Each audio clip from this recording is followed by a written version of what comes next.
If you want the cash, you got to do the math, okay? Look, when I first started making cold calls, I didn't know about the math. Nobody told me there's math here, okay? And it was brutal. It was ugly. It was like, it was vicious. I was by myself. I just started my company. I went from making a job, making 100 grand a year, which today would be like $250,000 a year back when I was making 100. Left that job, got fired, to start my own company, forced to start my own company. And now I'm having to call people, tell them who I am. I'm the product now. I don't have a product to sell. I'm it. I didn't know the math. You don't do the math, you can't get the cash, okay? Look, the first day, it was like, oh my gosh, I'm calling these people. I'd like to come give you something. I have this freaking new innovation. It's unbelievable. It's going to help your company. Not interested, click. I'm like, okay, I'm good. Came back from that. Make a second call. Hey, I'm not interested, never call me back. Click. Next call, cussing at me. Next call, yeah, come on by. I'm like, oh, that was good. And then when I went by, they didn't even know I called. They weren't even there. I'm like, this is brutal. Even the ones that sounded good to me were actually turned out to be a disappointment and rejection. Now, the reason that was because I didn't know the math, okay? I did this for a year and a half. I quit so many times, it was unbelievable, only to find out I didn't have anything else I could do. So I'm like, I'm back to working for myself anyway because nobody else will hire me because of the job I just lost. I know some of you have been there. At some point in your career, you're going to be up against this. You're going to be up against this point where an entrepreneur decides to be an entrepreneur. You could be a salesperson, you can be an entrepreneur. You could be a great salesperson, or you could decide to be a salesperson that morphs into being an entrepreneur and build your own business and your own pipeline and become so valuable to your company because you're creating all this activity. And to do that, that means you need to understand the math, okay? One day after about a year struggling, motivation, rejection, I'm going through call reluctance. I'm starting to organize. You ever been through that period? You're just organizing everything because you don't want to call anybody. I actually decided to map out the math. Okay, I've always liked math, and I'm like, what's the math here? How many calls do I need to make to hit my income targets? I quit thinking about calls, and I started thinking about where I want to go. I still play this trick with myself today. I go to where I want to be. I look at where do I want to be. You know, I want to make $10 million in a month. Okay, good. Make that decision. And then, okay, what's the math that supports it? See, once you get the clarity about the math, then you got a shot at actually reaching your target.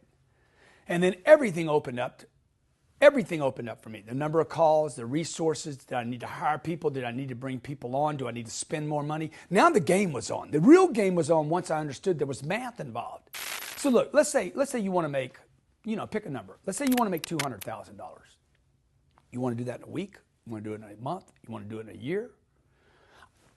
I'm 25 years old. I was 25 years old. I couldn't imagine making 200 grand. I mean, look, 57 years old. I'm like, I can make 200 grand. I know how to make 200 grand. Now the question is, do I want to make that in a week, a month, a year, or do I want to make it in the next hour? Just imagine that.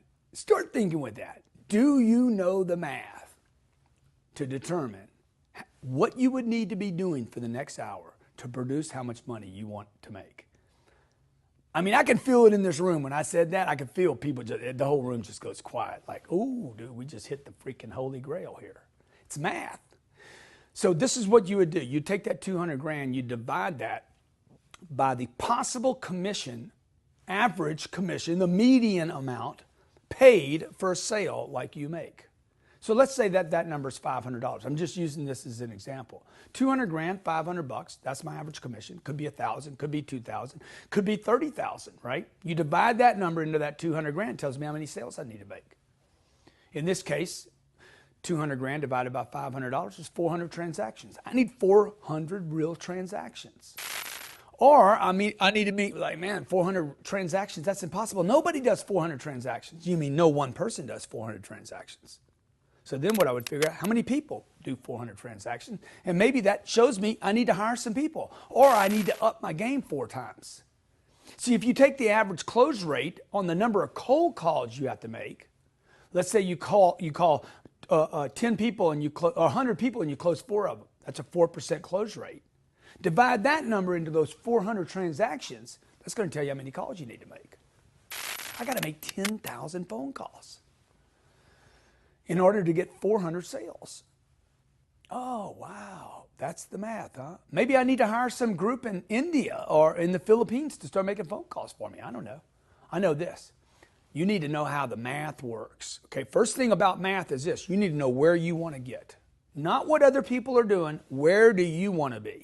How much money do you want to make? How many sales do you want to make? How valuable do you want to be to the marketplace? How big of a freaking economy? How motivated are you to be a great father or a great mother or a kid that wants to take care of their parents, right? We're all those things. Every one of us. You're a kid, you're a parent probably, or going to be a parent. You're a friend. You belong to a church you want to help out. How much influence do you want to have in your community? That's the number. Then you do the math. Then you determine how many days you have to work. Okay? Most people complain about time. They know when Monday is, they know when Wednesday is, they know when Friday. But how many days do you have? Like I work weekends. So I pick up, it's math for me, right? You work 5 days, I work 7 days. Right? Most people work 4 days. I work 7 days. Okay? They work 4 days, I work 7 days. I pick up almost 80% more time because I don't take a day off. They do. So what happens? I'm going to be able to work at least 50% less time than they do over my lifetime. And I'll actually be able to enjoy something before they ever get to. Do the math, folks. Let's say you work 5 days a week for 52 weeks. That's 260 days. Now you know how many calls you need to make to hit that target, whatever that target is. You divide your 10,000 contact by the number of days. You know how many days you need. 10,000 divided by what, 250 days? I need to make 38.5 contacts a day. What's a contact? I talked to somebody or I left a message. With who? Okay? The gatekeeper. And I know how to leave a message with the gatekeeper, a real strong message, or the decision maker, okay? Or mid-level management, or somebody. I know how to leave those messages, and then you track the math. Look, you want the cash? Do the math. Okay, do the math. Get serious about your business. Get serious. Quit talking about cold calls don't work. The leads are bad. Remember that? Remember that movie? The leads suck. And do the math.